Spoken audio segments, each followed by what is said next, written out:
Welcome to The Explainer. We're diving into something fascinating today. All the hidden forces that kind of pull our strings. Think about it. From the music playing in a store to the very biology you were born with. We're going to meet these unseen architects of your everyday life. All right, so let's just jump right in with a huge question. One that really gets to the core of, well, being human. Are you really in control? I mean, how much of what you do, what you feel, is a deliberate choice you make? And how much is something else entirely? Okay, so to even begin to answer that, we've got to look at how our own bodies react to the world. You know, a lot of the time, they do things without us even giving them permission. And we're going to start with something you hear every single day: sound. Check this out. A really cool study from 2021 looked into how music can literally change what's happening inside your nervous system. It really boils down to two key systems. You've got the sympathetic nervous system. Think of that as your body's gas pedal, your fight or flight mode. And then you have the parasympathetic system. That's the brake, your rest and digest mode.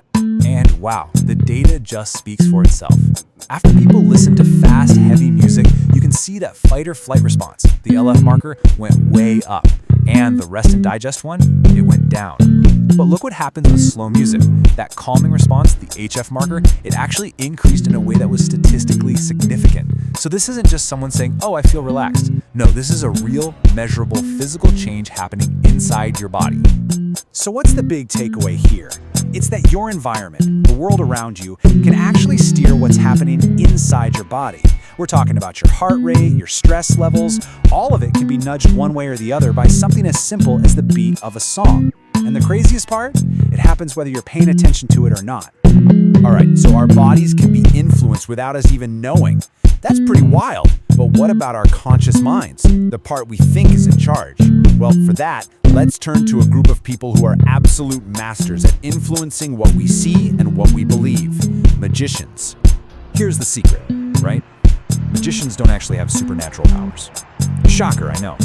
What they have is an incredibly deep understanding of human psychology. For literally centuries, they've been exploiting the same predictable gaps in our attention. I mean, think about misdirection. It's not just about, hey, look over there. It's this subtle art of guiding your focus so skillfully that you completely miss the thing happening right under your nose. And this whole art of deception, it has such a cool history. It really moved from the shadows right into the main stage spotlight. You can trace it from these early books that were trying to debunk witchcraft by explaining the tricks, all the way to the grand theaters in Paris. That's where guys like Jean Eugene Robert Houdin basically turned it into a respectable art form. And that just lit the fuse for the golden age of magic, creating the first global superstars like the one and only Houdini. Because when you watch a truly great magician, what you see, it seems to break the laws of physics, right? An object just vanishes into thin air. A person floats. Someone reads your mind. It feels completely and utterly impossible. But what's really going on is a masterful manipulation. They're playing with your focus, your assumptions, your expectations. The real magic isn't the disappearing coin. No, the real magic is the magician's deep, deep knowledge of how your brain moves and exactly where all its little blind spots are. Okay, so we've gone from the body to the mind. From an influence you can hear, like music, to one you can see, like a magic trick. Now, let's go even deeper. Let's talk about an influence that is way more hidden, and frankly, a lot more controversial. I'm talking about our own biology. Could it be subtly guiding our most personal choices? So, in the world of evolutionary psychology, there's this really fascinating, but also very controversial idea. It's called the ovulatory shift hypothesis. And the core idea is pretty straightforward: that these deep biological rhythms in a woman's body, tied to the menstrual cycle, might be subtly changing desires and preferences, all without her ever consciously knowing it. One of the main parts of this theory is something called the sexy cad versus good dad idea. It's a bit of a trade-off. The hypothesis suggests that when a woman is most fertile, her preferences might unconsciously shift toward, well, a sexy cad, someone whose traits, like masculinity or facial symmetry, signal good genes. But at other times in the cycle, that preference might shift back toward a good dad type, someone who signals stability and is a good long-term investment. And in the beginning, it seemed like the evidence for this was popping up everywhere. You had studies suggesting that during their fertile window, women preferred more symmetrical faces. Other research pointed at preferences for the body odor of men with different immune systems. There are even studies on shopping habits, showing women bought more appearance-enhancing products. I mean, it all painted this incredibly compelling picture. But, and this is a huge but, the science here is nowhere near settled. In fact, things got really messy. You had these massive meta-analyses, which are basically studies of all the other studies, and they ended up reaching completely opposite conclusions. The whole scientific community was basically split down the middle, arguing over whether these effects were actually real or if they were just, statistical noise. And this is where it gets really interesting, because this is a perfect example of how science is supposed to work. It corrects itself. As the methods got better and the studies got bigger and more rigorous, the support for this whole hypothesis started to crumble. A lot of the newer, more carefully designed studies are finding very little evidence for these shifts, if any at all.